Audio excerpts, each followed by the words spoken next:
There are some events that are so overwhelming that you can't simply be a witness. You can't be above it. You can't be neutral. And you can't be in touch by it. As simple as that. You see it, you live it, you experience it. And it will be with you all the days of your life.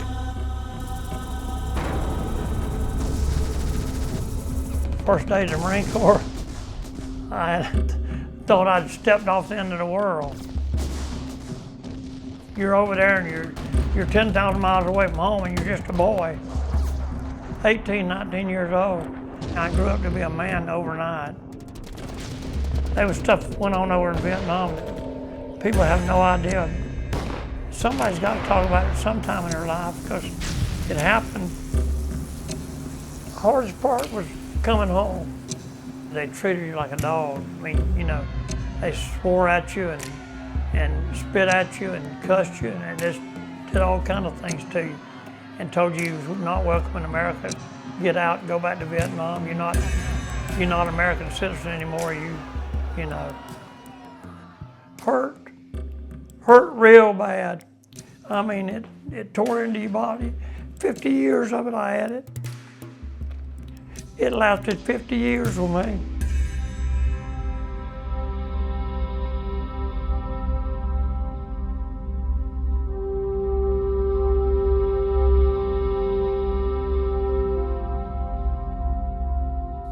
The average person should really understand what all veterans went through, all the wars they went through, World War II, Korean, Vietnam, and all the other skirmishes they went through.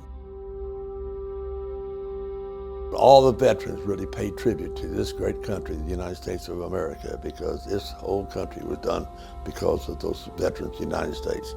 I wish the people here would pay more attention to the veterans. Honor Flight Tallahassee is to support veterans that have served in the armed forces. We're World War II, Korean, and Vietnam veterans. We support them by taking them to Washington, D.C. free of charge. We charter a 168-seat jet every year, and it's filled up. There's not an empty seat at all. They would be a one-day trip that they will really enjoy seeing the World War II, the Korean, and Vietnam veterans memorials. It's a full day of everybody to really enjoy. This town really welcomes Honor Flight Tallahassee, and we're so proud of that.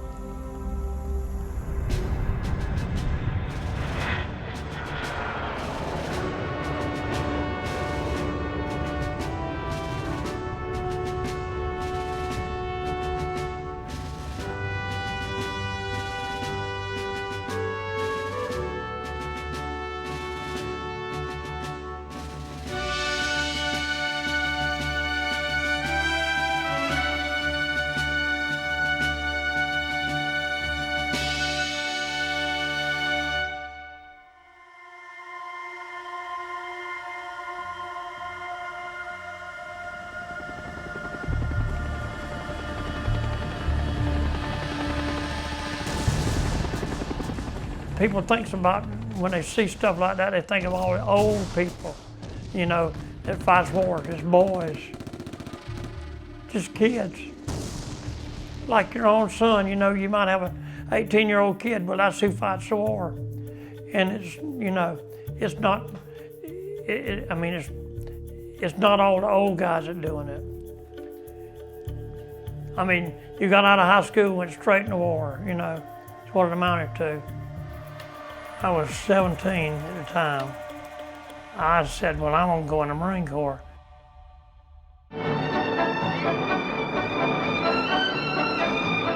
This is Parris Island. Over 1 million Marines who have served their corps and country in 3 major wars and numerous conflicts from Haiti to Vietnam have been trained on Parris Island. I was 6'5", weighed 130 pounds, and when I was in high school, Everybody bullied me. They bullied me all the time, and I said, well, I'm not going to put up with this much longer because I'm going to go in the Marine Corps and change this. And it, you know, that's why I went in, really. November of '64. Well, the first thing to do in the Marine Corps, you get on a bus, a big Greyhound bus at the time, that's what they had. And I said, man, I can't wait to get there and get some good old Marine Corps chow and lay down and go to sleep. Never had any idea. And this Marine gets on board and he tells everybody to get off the bus now, and their feet better be on those yellow footprints outside. And you get off just as fast as you can and put your feet on those footprints. Finally, they put you to bed about 4 o'clock, and they get you up at 5. And about 5 o'clock, the lights came on, and here come a bunch of garbage cans down the middle of the aisle. And they were throwing them and turning over your bunks with you in them. And I said, I can't believe these guys are this crazy. And our drill instructors came in, and one of them, Sergeant Roy, he was redheaded, and I think he just killed all his kids and his wife before he got there because he was mean. He was 6'8" and weighed 280 pounds. And then Corporal Lochner and Sergeant Weeks, and believe me, you remember their names, you don't ever forget them. They both were just average sized people. And I thought maybe they'd be good guys, but they were just as mean as others. First day to the Marine Corps, I thought I'd stepped off the end of the world.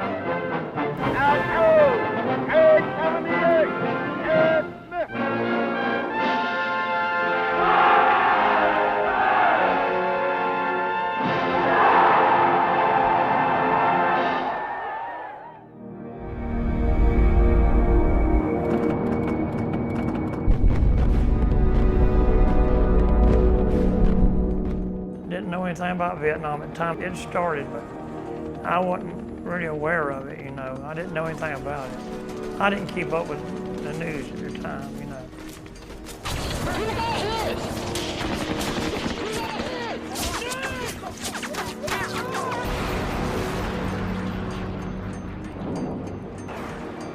Well, I got to Vietnam and we landed and I got off the plane and I said, I can't believe it's this hot. It just melts you, you know, it was so hot. And you hear bullets all over the place, you know, rounds shooting and bombs blowing up and everything.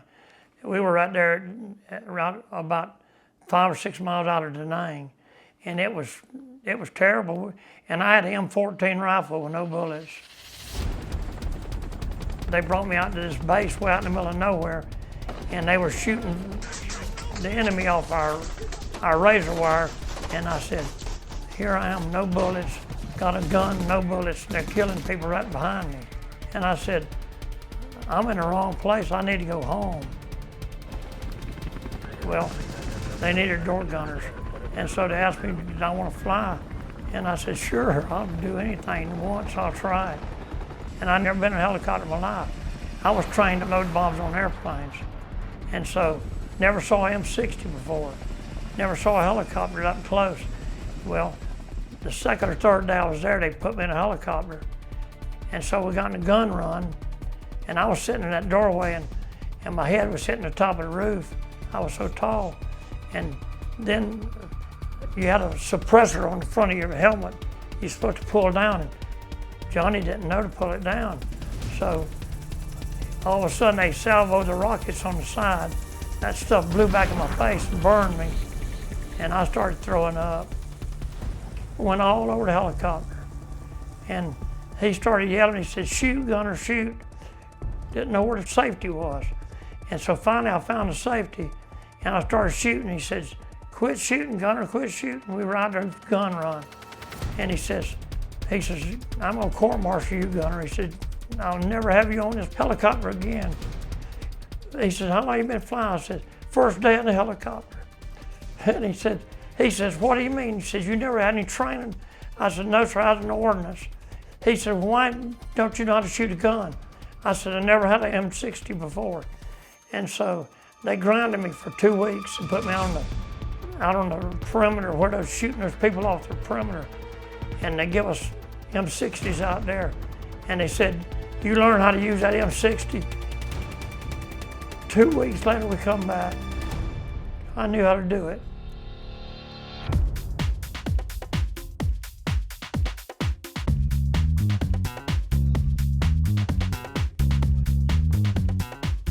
But I want to say thank you for all coming. I want to thank each and every one of you. You're going to enjoy this trip. Orientations, it's always 2 weeks before flight day because we ask all the veterans and guardians to come to the orientation so they will know what has happened on that flight day.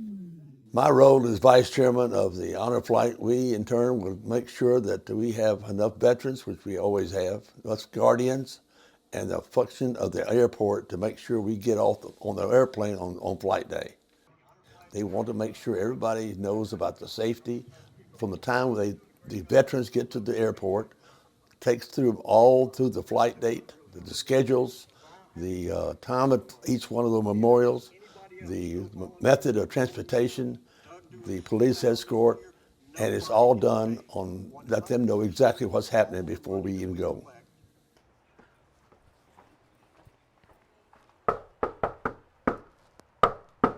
The Guardian program is all those guardian people who want to take care of the veterans. The veterans are assigned guardians for each one of their trips, each one of them. So what happens is the guardian is responsible for that vet to keep them safety, make sure they see everything, and if any of them have wheelchairs, they're the ones that push wheelchairs with those veterans. The guardians take care of the veterans. Some of them are a little bit older than some of the guardians, but they take care of each other. They mesh, and they have a good time together. In fact, some of them still have lunch together of all the trips we've had. Now here's the bad news, Guardians. You volunteered for this, right? If your veteran gets sick, if your veteran gets injured, guess who's staying with them in Washington, D.C., and we're going on. We're moving on. Our trip's not stopping, but you have to stay with your veteran until we can get a family member to them. If something happens to them, they have their medication with them, and that guardian that's assigned to them to stay with that veteran until one of the family members arrive. If he has to go to the hospital, they have all the medication there with him, and the guardian stays with him until one of the family members stays with him. Then we fly them back home. Are we having to turn that over to somebody, or are we going to have that? You keep it. Okay. 5 days of medication, veteran, you keep that. Absolutely. We don't want it unless you fall out. We take the 8 EMTs, we take 1 doctor, and but that's another safety valve we have that we have to pull in case something does happen. It takes us about 6 months. It takes us a 6-month time in order to have contracts to go through each one of the memorial stops. And we have those get back to buses, we have to charter aircraft, we have to arrange for food, we have to have transportation, and we make sure it's all done by the time we get ready to roll on flight day. Flight day.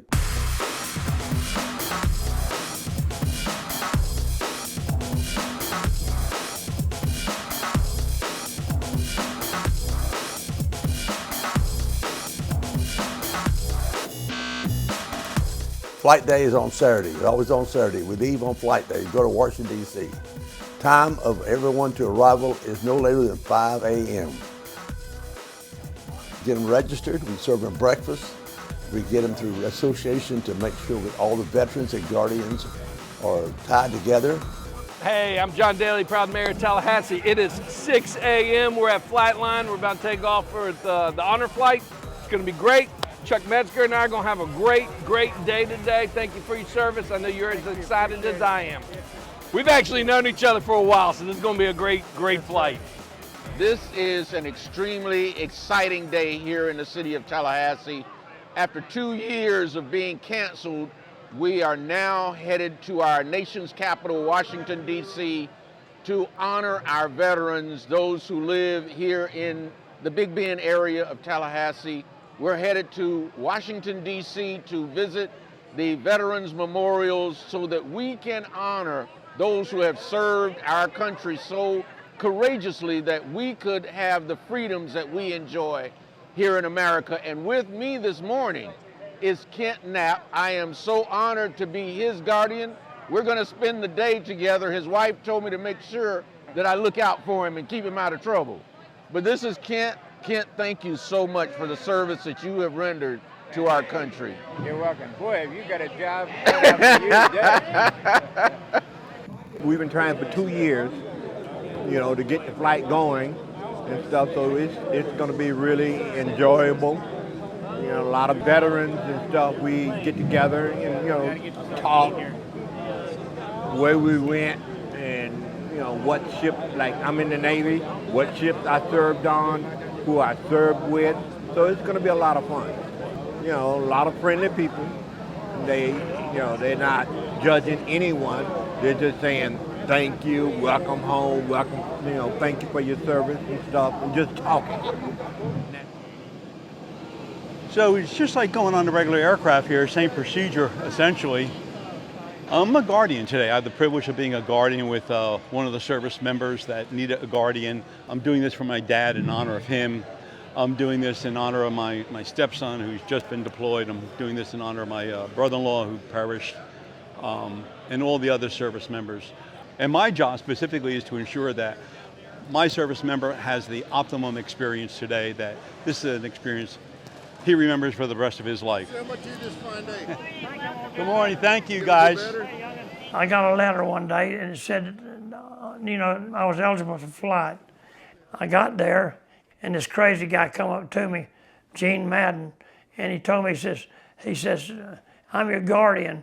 And I kept wondering what he was guarding me from, you know. I said, well, I don't understand why you come over to guard me. He's the coolest dude you ever met in your life. He was so funny, and we hit it off real good. These men and women have given so much of their lives for the protection of our freedom in this country. And the experiences today help to provide closure for many of them, and to relive some of those experiences in a positive way, to share them with other veterans. It's a truly remarkable experience for them, and I'm just blessed to be part of this program. Guys, thanks for turning out. Appreciate it.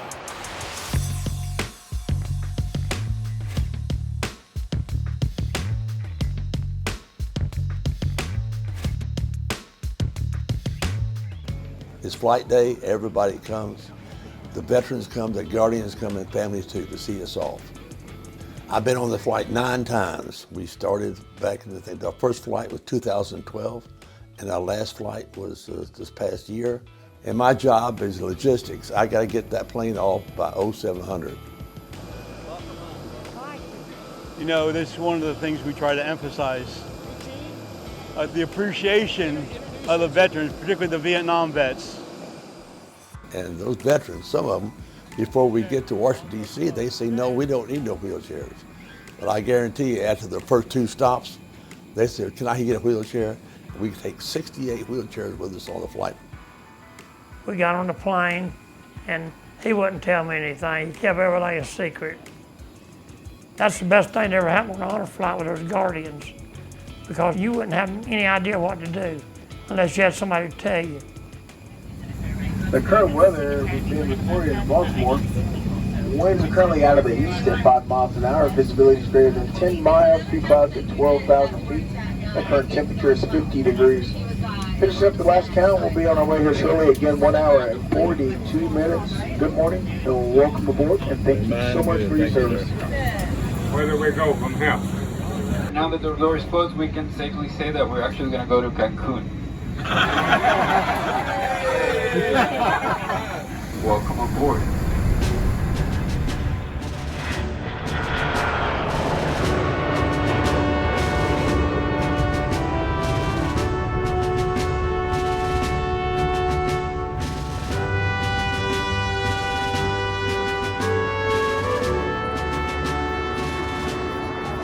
From every war that this country has had, from the American Revolution to Iraq and Afghanistan, honorable men and women like you have served this great nation with pride and distinction.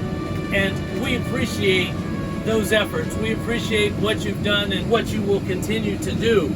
Some say America is so great because of its founding principles, because of its institutions, because of its economic might, because of its principles and its policies. Today, I say America is so great because of what each and every one of you represent. such a pleasure to be here. It's such an honor to be with you all on this honor flight. So no matter when you serve, no matter where you serve, that indomitable spirit that you have lives throughout each and every one of you. And you all deserve the thanks of this grateful nation. So give yourselves a round of applause.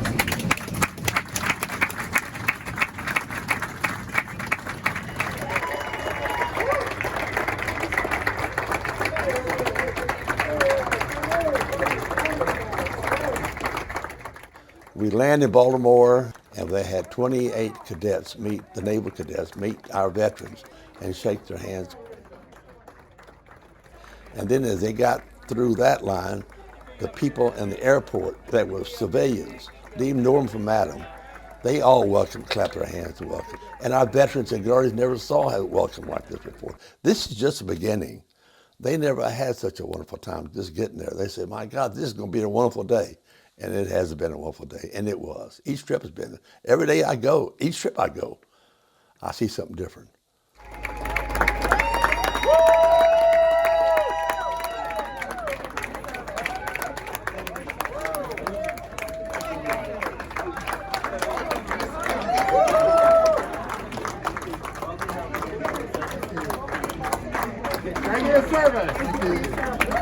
Just the faces I see on the veterans, the tears, it actually made us tear up. And thanking them for their service, it means a lot and it goes a long way. My boyfriend's actually deployed right now. Gives more sentimental value and family members that I have also served. So it's a huge reason why we want to come here and support, and I think we can help also spread. I don't think a lot of people know about honor flight, so I think it was good. I think it went great. Thank you. Thank you. Thank you for your Thank you. Thank you. Thank you. Thank you. Thank you. Don't have a sore hand. Thank you for being here. I've never had a welcome home before. I've had people say welcome home, but never like this. A lot of young people out here, and it really, it just makes me feel good about the way people are today. They think different than the kids did then. Now these kids here are just so enthusiastic, and they just want to tell you thank you. It just makes you, gives you a big lump in your chest, and you cry. You can't do anything with it. It really makes me feel great. And I really enjoyed it. I never had any idea it was going to happen. And we got off that plane, and people were just lined up in there. And I just don't know how to tell them thank you. It really was really wonderful.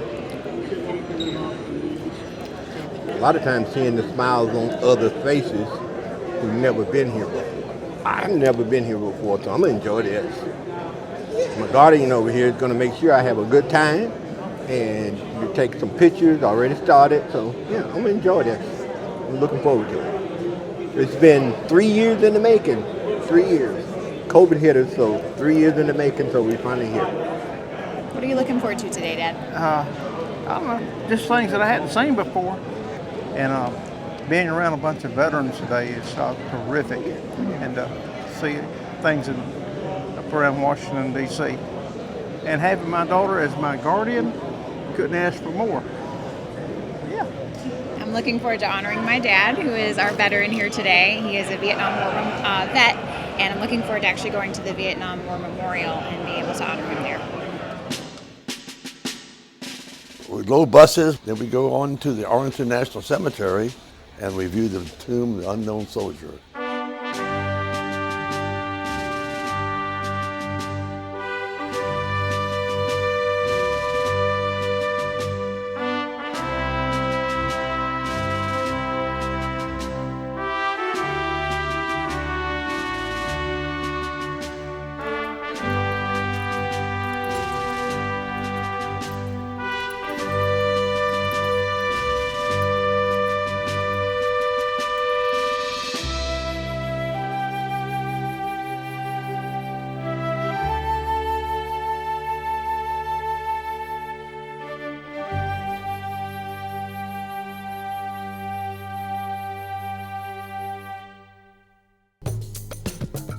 and then we part that and go to Iwo Jima.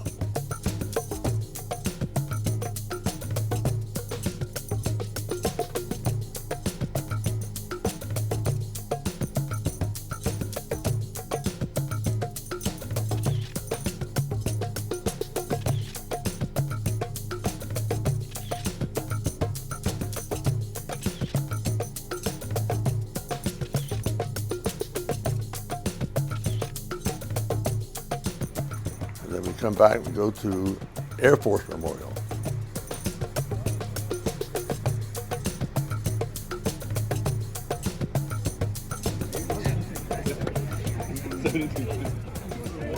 I'm all excited about this trip, and now that I'm here, I'm even more excited. It's an honor to come back and tell about our experiences over there. I was in the United States Air Force since 68 to 98, 1968 to 1998. I served 2 tours in Vietnam, and I went all over Southeast Asia. Back in the day when I was coming up, our parents didn't have enough money to send us to college, so we had no other choice but to come into the United States Armed Service, regardless of what branches you went in or not.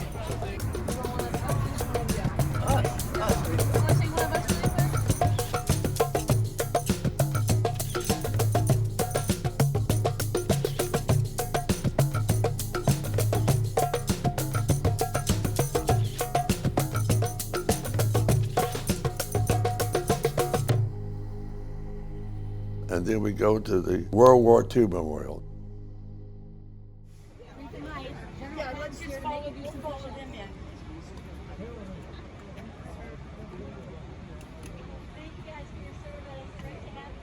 Today, the guns are silent. A great tragedy has ended. A great victory has been won. The skies no longer rain death. The seas bear only commerce. Men everywhere walk upright in the sunlight. Today, the 400,000 who died in support of the World War II present today, April 23rd, 2022, the wreath at the War Memorial for the members of Honor Flight Tallahassee.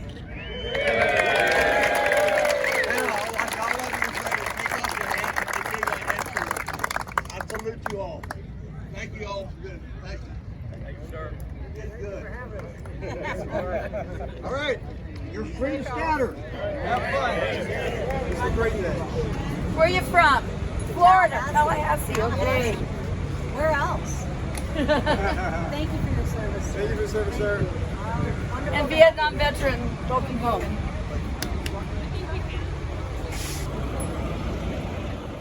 And Gene had to push me around in that wheelchair all day, and thought for a few times I might have to push him around, you know, because he's old. He's an old dude. I'm a young guy. I'm 76. He's about 56, but you know, he's not in good shape like I am. But he pushed me and pushed me and pushed me, and we had a great time.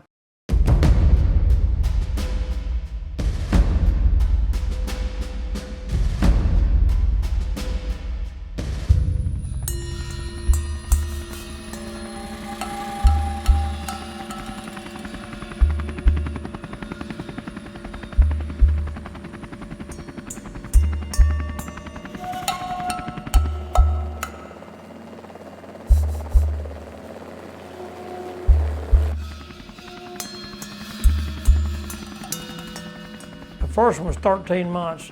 The second one turned out to be about 7 months, a little more, because, you know, they would keep you as long as they needed you.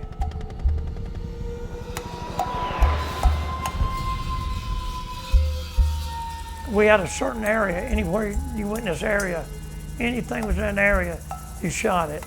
That's why they told you. You know, I mean, I was going by order, and so whatever was down there, we shot at it. I finished that tour, and I came back the second tour, and different situation. You couldn't shoot anything. They could shoot at you and you couldn't shoot them. Period. That's how it was. But majors and captains and even lieutenants would tell you, unplug your cord on your helmet and you keep it spurred in the air. And we did. And they said, don't say anything to anybody. We're gonna go in and we're gonna shoot it up, you know. We're not gonna let you get, you know, we're not gonna die up here. So that's what happened. It was bad the second year. That's why we lost the war, because couldn't shoot back. I'm sorry. There was stuff that went on over in Vietnam that people have no idea. When I was there, 47 people were dying a day. That's the average. We were going home on December 13th, my birthday. And so I was ready to go home. And I had a good buddy, Augie Monoff, and he was due to go home on my birthday too. We were both my best buddy. And he got killed on December the 6th. 7 days before, you know, we were going home.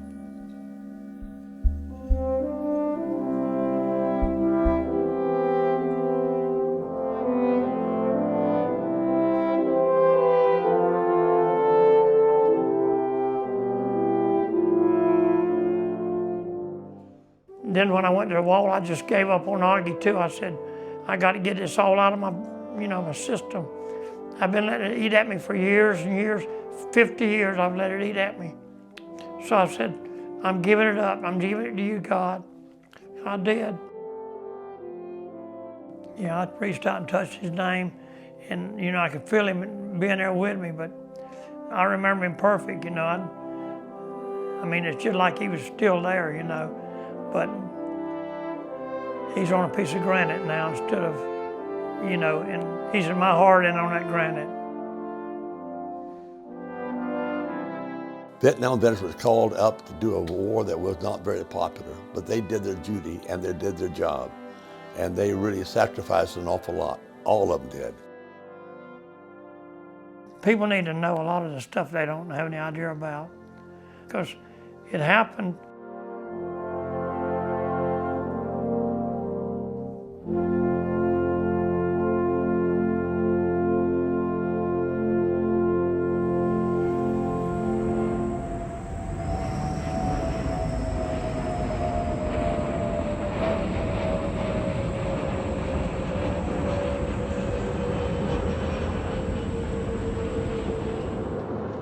Mail call is from all the veterans on our way back.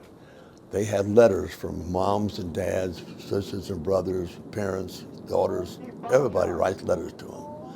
When we're still in the air, we're on our way back to Tallahassee. They opened this mail up from them personally, and man, that's a really tribute to those veterans of all the wars, World War II, Korean, and Vietnam. All my kids and all my family had written letters. School kids had written letters, and I'm sitting here and I'm getting these letters. And we come home, and I thought it was over. You know what? You think this day's over, right? No, it's not. We've had a few surprises throughout the day, and so something's going to happen. When we get to Tallahassee, this is what we call the hero's welcome.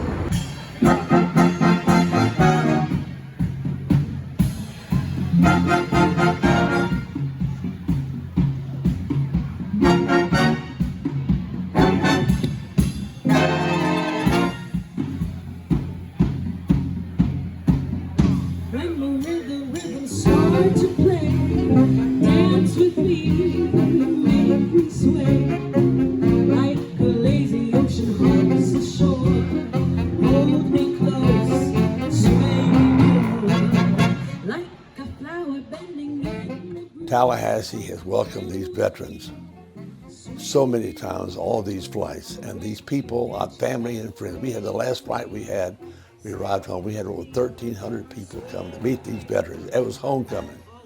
And I had two veterans tell me, say, Tom, this is the first time that I've ever been welcomed home from anything. The Vietnam veterans never were even welcome anywhere. Once they were discharged, they had to take the uniforms off. But this is the best time for Vietnam veterans. They'll never forget it. And my hat's off to all of them. Well, anything that honors our servicemen, troops, and veterans, the sacrifice is so great for what they do. We can never thank them enough. My father died when I was a year old. He was in the Air Corps and died in service, and so I have a soft spot for veterans.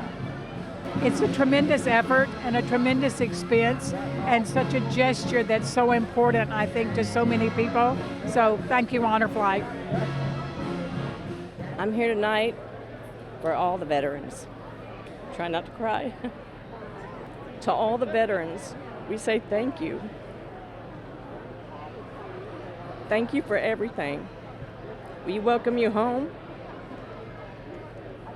We appreciate everything that happened, everything that you endured, and those that gave the ultimate sacrifice.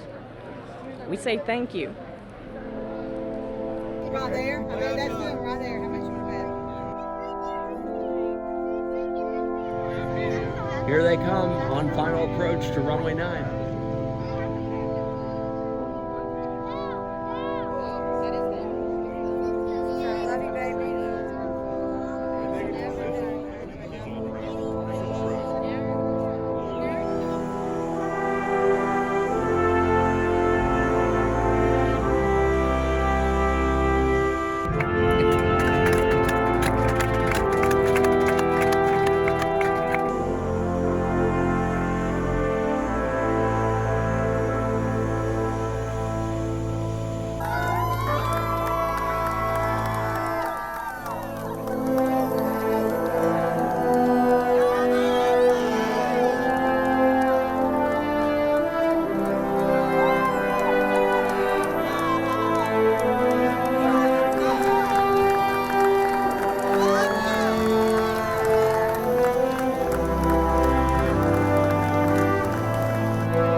Me and Gene were in the very back.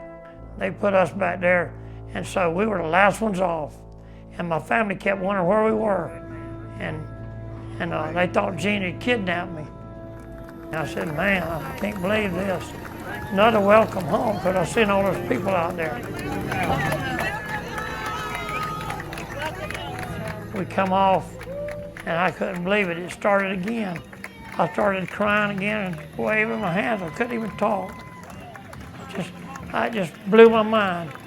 When I came back from Vietnam and I got off that plane, and when they yelled and screamed at me and cussed me and everything, and that lived with me 50 years. And it was a demon in my body, and I couldn't live with it. It just kept possessing me. You know, these people here gave me a welcome home that I never had. Best thing that happened to me. I loved every minute of it. And Gene, you couldn't have got anybody any better. I met a great new friend, a tremendous patriot, a real hero, American hero that lives right here in Big Bend, right down at Fort St. Joe. Right here. My brother by a different mother right here. My dad was looking very much forward to the trip.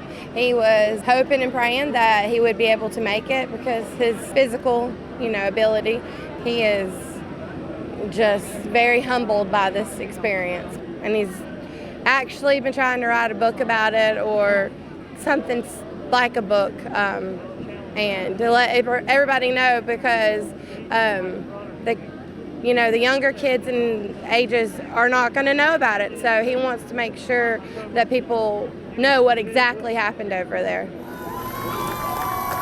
I just imagine, like, a long time ago when the veterans came back and everybody's all in the streets and they were just so glad that the soldiers returned back. So I wanted to surprise him, and I saw it on the news. It said if you want to meet your relatives, they was going to have like a big thing. And I said, okay, I'm going to get ready, and he's going to be really, really surprised to see me. I said, Jane, And you should have seen that look on his face. He was like, what in the world are you doing here? But it was such an amazing honor to be here and to be his wife, that he done served the military. And I just appreciate God for being here in the midst and to seeing all of the veterans for serving. And I really appreciate that. Come on, Hub. Hurry up, I'm getting hungry now. See, Shanka know how he is. We are here tonight to support our veterans coming back from Honor Flight 2022, but most especially our recent DAR Medal of Honor winner, Major John L. Haynes. We are super proud of him, and we just wanted to be here to welcome him home and thank everyone for their service.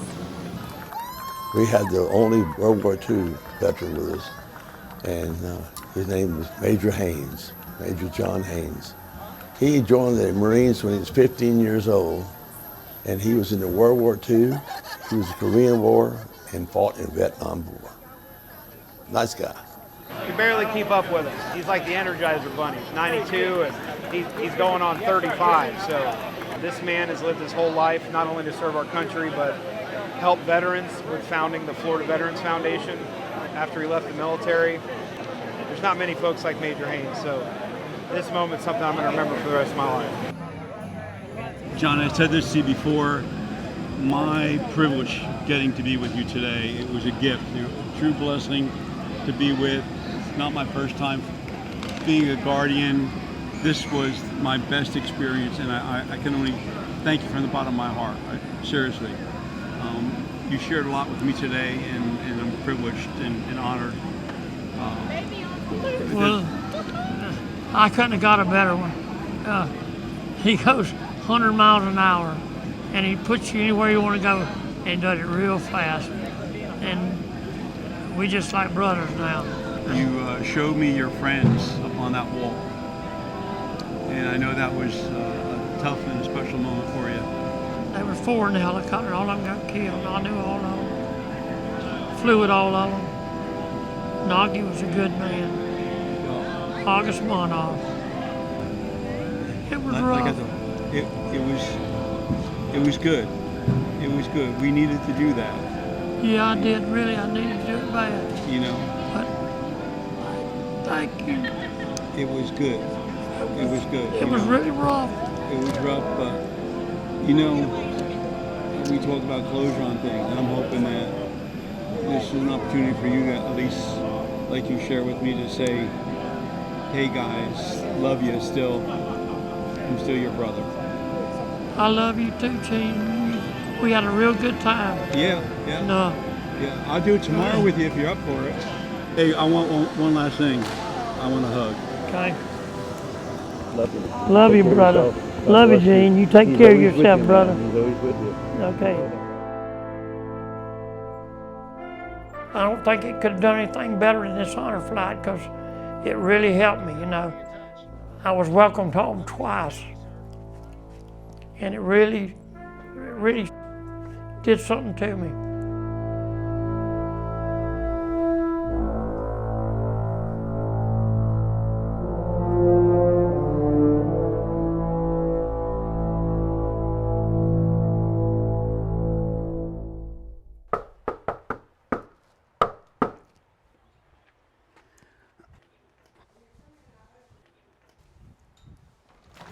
Hey, surprise, buddy. How you doing? Old man, how you doing, brother? How you been, man? You Happy to good? How see you doing? What are you up to? Go in here and I'll show you All right, something. yeah. Let me Yeah, I look- want to see it. What do you I'll got show for these me? pictures I got in here. Okay. Hey, some old pictures of Vietnam. Oh, wow, look at this. This is great. There's yours truly, Oh, my goodness. Look at you. long time ago. Yeah, See, for sure. that was UPI, United Press International. That's Associated Press. This is Marine Corps. All they had on was just a top and a pair of underwear underneath it. You need to tell somebody about what happened to you. Well, I'm telling people, and other people need to talk about it, you know, other veterans, because they're sitting there and it's burning their insides out and they don't know what to do.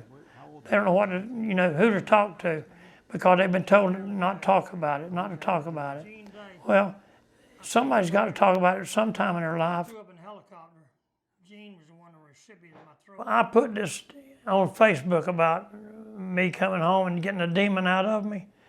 And I had a couple of guys that wrote and said that they would never get it out of them. They would never forgive the people for doing it. I would like to see them go on this honor flight, you know, and find out that they can get it out of them if they want to. All they got to do is go up there and have a welcome home like I had, and have one in Tallahassee. And it means all the world to me. You're the man! Love you! And I think the veterans need to go do that, all go on this honor flight.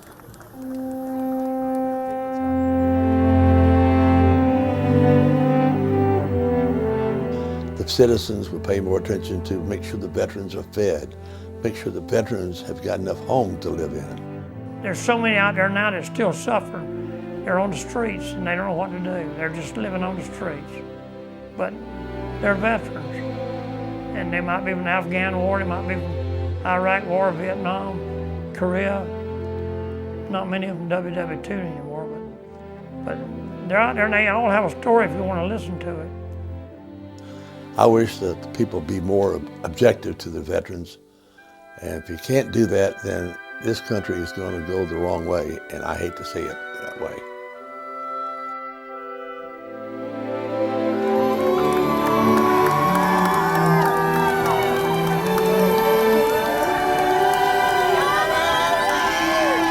I guarantee you that they'll never will forget this trip, any trip they go on, because we take care of them, we feed them from morning, noon, and night. 3 meals a day, and the veterans are fly free. We don't charge them a dime. Honor flight's going to keep on going.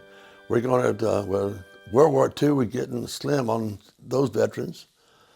We're getting kind of slim on some Korean too. But as long as there's veterans, Vietnam veterans, we're going to go. So what's the future? I hope it keeps on going. I don't know how long I'll be able to keep on going, but it's a long day for me.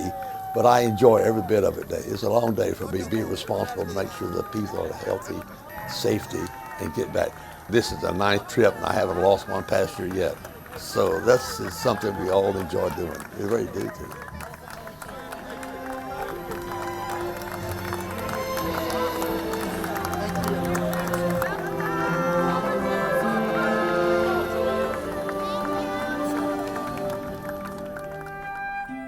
We're in the land of the free, the home of the brave, and we can do what we want to do. If you go to Arlington, you'll find out freedom's not free.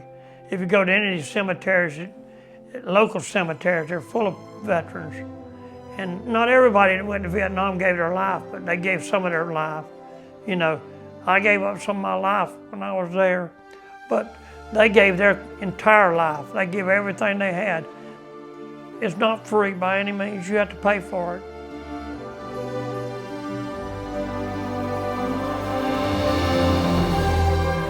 And when you see Old Glory is going through the wind, that is protection of honor of this country.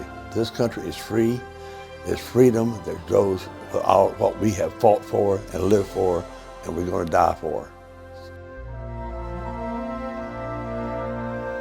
Oh man, whoa Lord, it's hot out here. Summertime's got. I'm looking forward to living with my family, enjoying my family. I've got 8 grandkids, 7 granddaughters and 1 grandson, and I'm looking forward to, you know, being with them and helping them. I'm retired. I don't have a lot longer, you know, because I'm 76 years old and I'm not in good shape. But, you know, when the Lord wants me, He's going to take me. But I'm looking forward to just doing what I want to, getting up when I want to, go to bed when I want to, and have fun with my kids.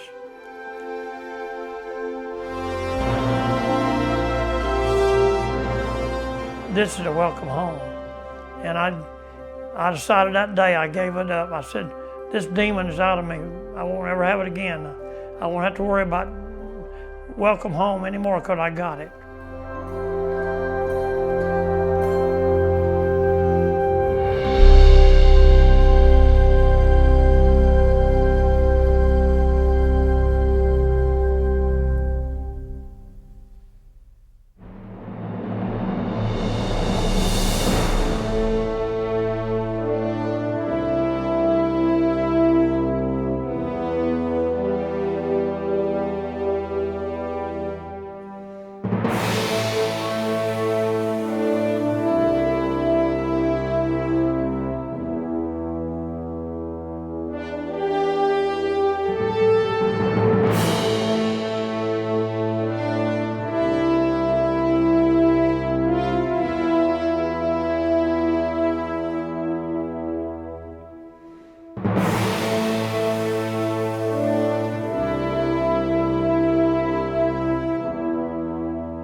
got back from a flight, 2 flights before. We got them all lined up on the flight, and Mac and I were talking, and Mac said, Tom, he says, we're losing about 25 people. Where are they? You better go find them. I said, yeah, we got 25 people missing. So I said, oh my goodness. So I went around the corner, and there they were at the bar. One more round.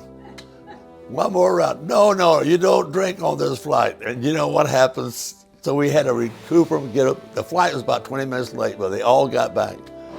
For this guy, a Marine, it was stupendous. You know, and he's just a rock solid person. You know, the kind of guy you'd want to go have a beer with, and he doesn't drink, believe it or not. A 6'4" Marine sergeant that doesn't drink. We had a great time. I'm ready to go do it again tomorrow if he's up for it. Tell me a funny story. Tell me something. Oh, we hadn't had any bath. Everybody was smelling pretty raunchy, and nobody took a bath in 30 days. On the 31st day, me and my buddy, we saw the rain coming. So we got the soap, and we got down, took everything off. We were just naked out there in the middle of the field with all them Marines. And we were taking a bath, and it quit raining. And we were soapy from one end to the other, and the rain just stopped, just boom, it was over. So we were sticky for about 2 or 3 days. You know, that soap, it just dried on us. And it got worse instead of better. And so it was, you know, that was some good days, and it wasn't all bad.